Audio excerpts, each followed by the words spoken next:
The news broke like a thunderclap. Senator John Kennedy sues Congresswoman Jasmine Crockett for $200 million. The headlines screamed across every network, every social feed, and every coffee shop conversation in America. At first, most thought it was political theater, another chapter in the endless battles between parties. But no one expected the firestorm that would follow when Jasmine Crockett, known for her sharp wit and relentless spirit, decided she wasn't going to play the role of the victim. She was going to fight, and her response would leave the nation breathless. The lawsuit centered on comments Jasmine had made during a heated committee hearing. Kennedy claimed her words were defamatory, a direct attack not only on his reputation but on his decades of service. In legal terms, he wanted to send a message that you couldn't simply tarnish a man's name without consequence. But for Jasmine, the lawsuit was something else entirely, an attempt to silence her,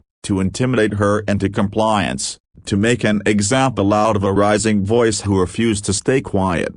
In the days after the filing, Washington buzzed like a hive. Journalists camped outside courthouses, pundits filled the airwaves, and the American public divided sharply. Some said Kennedy was right to defend his honor. Others argued Jasmine's words were her constitutional right. But beneath the noise, Jasmine was silent. No press releases, no Twitter storms, no TV interviews, just silence. Then, the night finally came. A major network announced it had secured both Kennedy and Crockett for a live, televised discussion. The ratings skyrocketed before the program even began. Millions tuned in, waiting to see if Jasmine would stumble, apologize, or lash out. Instead, what they saw was a woman stepping onto the stage calm, poised, and with a quiet fire in her eyes. The host opened with the obvious question, "Congresswoman Crockett, Senator Kennedy is suing you for $200 million.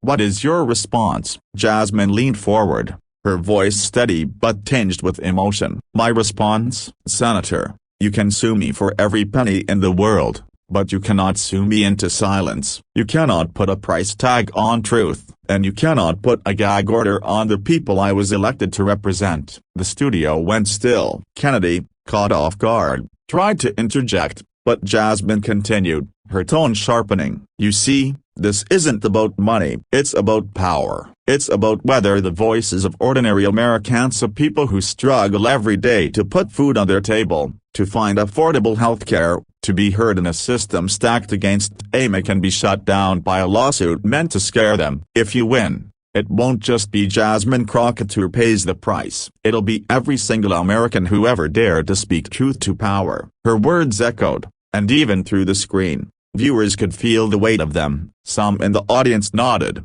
others clapped softly. Kennedy sat back, visibly shaken, but he wasn't one to fold easily. He fired back about dignity, honor, and the necessity of holding people accountable for reckless speech. But the more he spoke, the more it felt like he was defending his pride rather than making a case for justice. Then Jasmine dropped her final blow, and not with anger, but with conviction. She pulled out a worn folder and placed it on the table. "Inside this folder are stories, not mine, but letters from people across this country, veterans who feel abandoned, single mothers who work 3 jobs and still can't pay rent, young men and women who dream of college but can't afford it. They wrote to me because they believe someone in Washington will finally listen. And I'm here to tell them, I hear you, I see you, and no lawsuit, and no matter how many zeros it carries, will stop me from speaking on your behalf." The crowd erupted. Even the host, usually neutral,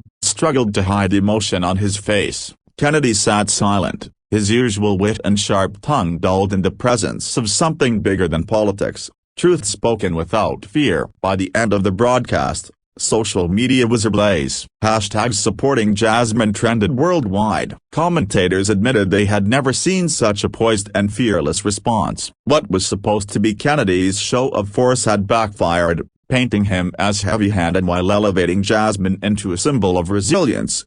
In the weeks that followed, the lawsuit lost momentum. Public pressure mounted against it, and Kennedy quietly withdrew his claim, citing a desire not to distract from the real issues. But the damage was done not to Jasmine, but to him. She walked away not as a woman burdened by a $200 million threat, But as a leader who proved that courage has no price tag, the message resonated far beyond politics. It reminded people everywhere, students, workers, dreamers, that standing up for what is right often comes with a cost, but silence costs far more. And so, what began as an attempt to crush one voice became the spark that lit thousands more. Jasmine Crockett didn't just stun the world that night, she inspired it.